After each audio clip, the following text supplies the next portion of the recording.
13-0 presenta Un nombre muy poco ruso está inscripto en la historia del fútbol soviético. Pelotas en el tiempo. La columna de Nico Yaxayán. 34 años después del Gualicho, somos campeones. 3 más 4, ¿cuánto es? 7. ¿Los gatos cuántos eran? 7. Un encuentro del fútbol con la historia. Como si toda su carrera hubiera estado pensada para ese momento.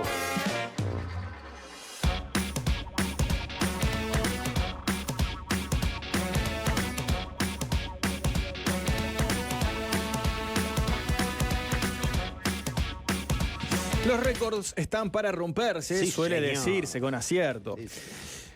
Pero hay ciertas conquistas que no podrán ser superadas nunca, y no me refiero a goleadas, a cantidad de campeonatos consecutivos, es decir, no me refiero a logros que cobran una dimensión cuantitativa, porque en la medida que el tiempo es infinito, toda cantidad puede ser superada. Entonces, me refiero a algo del orden de lo cualitativo. Me refiero precisamente al primer gol. ¿Quién convirtió el primer gol en un mundial? ¿Cómo fue? ¿Dónde lo hizo? ¿Y qué fue de la vida de ese jugador? Es lo que nos preguntamos en esta historia que incluye al barrio Pocitos, a la Alemania nazi, a la inseguridad, que es una cosa espantosa, y por supuesto a esa cosa rara que parece determinar la historia del fútbol, a la que algunos llaman suerte. En 1907, cerca de París, nacía Lucien Legrand. Mirá cómo estoy con el francés. Oye, arranqué estamos clase de francés. preparándonos, estamos preparando. Repetilo a ver, Lucien. Lucien Legrand. Porque se escribe Lautrent. Entonces yo le digo Legrand. Lautrent se escribe, ¿no? Lautrent. Lautrent, claro. Hijo de una familia obrera. Vicky, corregime si me equivoco. Igual me gusta que ya con la primera clase tenga esa, Sí, ya tiene. esa fonética Porque lo más difícil de francés es francesa. La que pronunciación. animarse a pronunciarlo. Sí, sí. Pero bueno, ahí vamos. Siga, ahí siga, vamos. siga. Perdón, disculpe. Lucien comenzaría a jugar al fútbol a los 14 años y a trabajar al mismo tiempo. Era operario de una conocida fábrica de automóviles franceses. Y cuando salía de la fábrica, era delantero del equipo de París. Hacia fines de los años 20, tal vez la mejor década en la historia como para poder vivir en París. Década del 20. ¿No? Puede ser. Fue Puede como- ser, sí, puede ser. Yo sí. tengo como medianoche en París. Claro. Por Claro. ejemplo. Y eso ya está bien. decís, qué buena. Los locos años 20. Claro. Fue convocado a la selección de su país. Le decían el pequeño cadete. Medía 1,62 m, era rápido y ágil. Buen jugador pese a no convertir tantos goles. Por eso, el entrenador lo seleccionó para que integre la lista de 16 viajeros que zarparían a Uruguay para disputar el primer Mundial de Fútbol. Antes de partir, había que resolver un pequeño problema. Él, su hermano y 2 jugadores más trabajaban en la misma fábrica de automóviles. Así que se presentaron ante el gerente y le solicitaron una licencia especial sin goce de sueldo para ir a representar a su país al Mundial. Sabían de la experiencia de otros compañeros que trabajaban en otras fábricas o en otros lugares a quienes no les habían autorizado el permiso. Muchos tuvieron que decidir si jugar el Mundial o conservar el trabajo. Y no es como ahora que la inestabilidad laboral hace que rotemos constantemente de trabajo. En aquel momento, ser trabajador de la fábrica de autos era para toda la vida. Perderlo podía significar una rebaja importante en la calidad de vida. Pero los dueños de esa fábrica, invadidos de espíritu nacionalista, se sintieron orgullosos de que sus trabajadores fueran a disputar ese torneo y les otorgaron la licencia. Obviamente sin goce de sueldo. Hasta ahí llega el orgullo. No era tan patriota. Por fin el barco transatlántico italiano llamado Conte Verde transportó durante 15 días a la selección francesa, a la rumana, a la belga y al presidente de la FIFA, Jules Rimet, hasta desembarcar en el puerto de Montevideo. Durante la travesía, los equipos hicieron los trabajos físicos y tácticos, se prepararon para el Mundial, la cubierta funcionaba de cancha de fútbol. Lucien parece que no jugaba de puntero derecho, sino que jugaba de puntero babor. Era para retirarme, pero lo Muy sigo. bien. Francia Muy bien. practicaba un rato. Era la prueba del equipo. Va. Después le tocaba a Rumania y otro rato a Bélgica. Al llegar a Uruguay, Lucien fue informado que sería titular en el partido inaugural frente a México. A la misma hora, aquel 13 de julio, se disputaba en el Parque Central el otro partido inaugural. Y en el estadio de Pocitos jugaban Francia y México. El frío que haría en Montevideo un 13 de julio, imagínense ustedes. Aparentemente ese fue particularmente frío. Dicen que cayó nieve también en Montevideo en aquel 13 de julio de 1930 y encima en Positos. Así que el frío que tendrían los franceses y los mexicanos. El partido comenzó con un lleno total. Entraban 1000 personas en el field, ubicado, hoy lo sabemos, en Coronel Alegre, entre Charrúa y Silvestre Blanco. ¿Ubican más o menos ahí? ¿Cómo no? Bien. A 2 cuadras de Rivera y Ponce. Perfecto. Iba el minuto 19. Y pasó esto, lo cuenta el propio Lucien Legrand en un perfecto español. El partido comenzó normal. Ambos equipos luchaban por el balón. De pronto, Delfort atacó por la derecha y pasó a Liberati, que centró. Yo corrí por el centro y conecté con el balón al caer y lo colé por la esquina de la portería.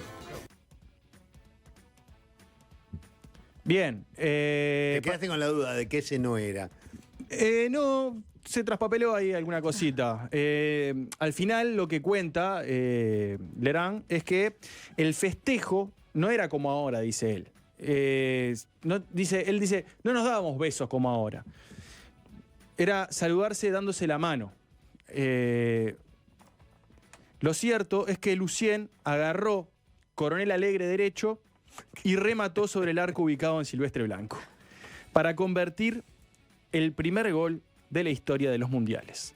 Seguramente una escena decenas de veces repetidas por los gurises de esa cuadra décadas después, tal vez y seguramente sin saber que estaban anotando en tan emblemático lugar, pues ahora solo hay casas y edificios. Fue el arquitecto Héctor Enrique Benech, quien recién en la década del 2000 determinó la ubicación exacta del estadio y del arco. Y allí hoy hay una placa que recuerda ese momento.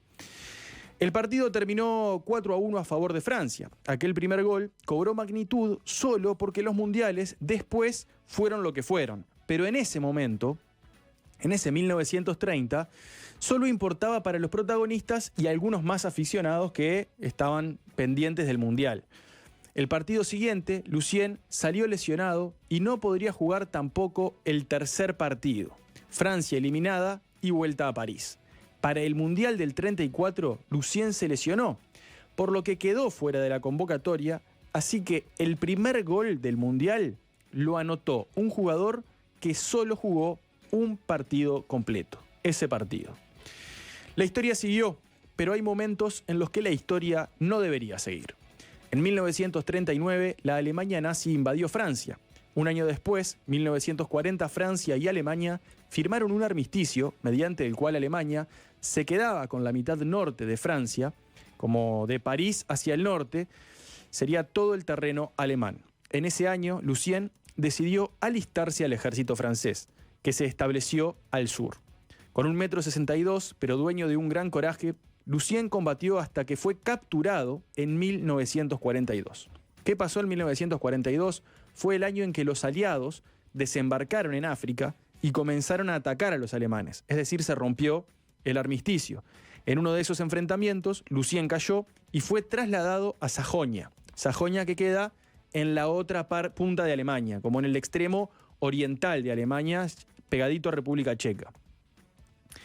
2 años y medio estuvo capturado hasta que en 1944, cuando comenzó la avanzada del Frente Oriental, fue liberado, supongo yo que por los soviéticos en aquel momento.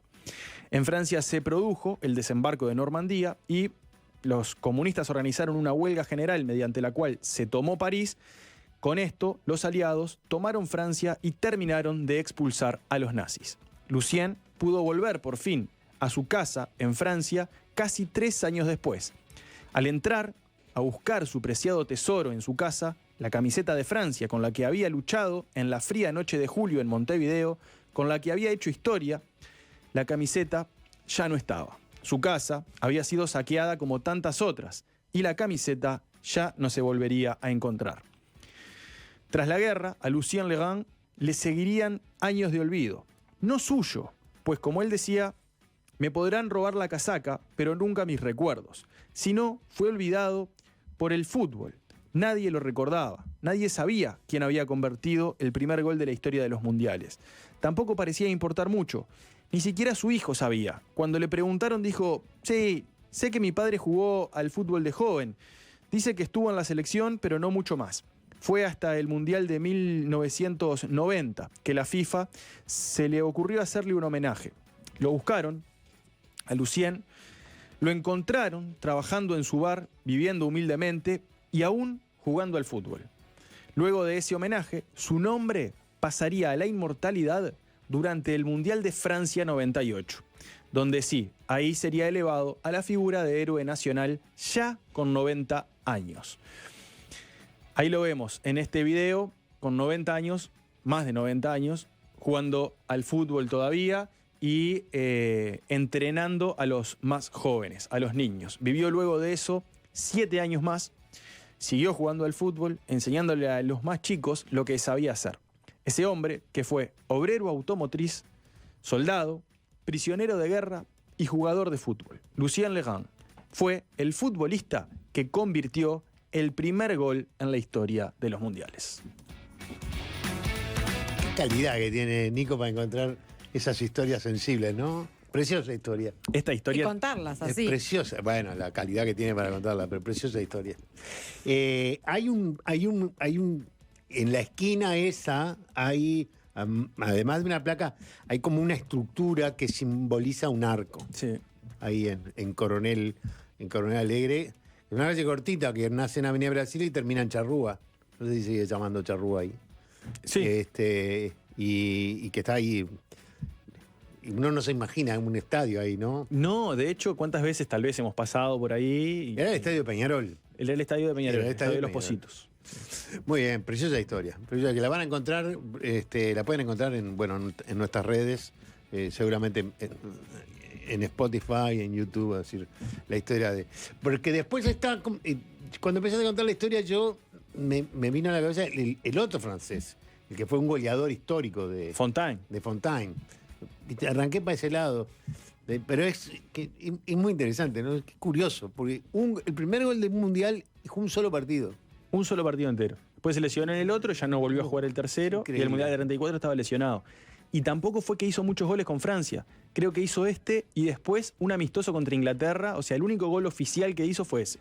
Y lo otro es ¿qué historias en esa época donde, de eso de ser obrero de una fábrica, salir de la fábrica para ir a jugar al fútbol, y la historia esa la historia del barco. Eso debe La haber historia del sido. barco ¿vos te imaginás el presidente de la FIFA que llevaba la copa? Claro. Los deportistas de distintos países alternándose para entrenar un barco, un transatlántico, pero no son como los de ahora.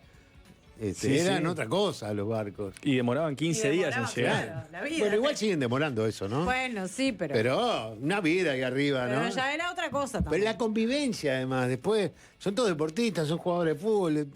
Eso implicaba una convivencia, la generación cual. de relaciones, amistad. Digo, Me imagino a los belgas y a los franceses, por lo menos entendiéndose, hablando un idioma, ¿no? Sí, pero no Ahí. sé quiénes, ¿no? Bueno, pero con los rumanos, profe, ¿en qué hablaban? Ah, no, eso es cierto. Claro, Por no, señas. No tenían ni chance ahí. es verdad, eso es Y verdad. ahí no había. No había, Traductor ahí que mirás y te mostrás el celular ahí. Google como- Translate. no había, ¿no? No. Claro, qué atraso, ¿eh? Hacemos una pausa y ya seguimos. Silencio. Habla el profesor. Perdón, no sabía. 13-0.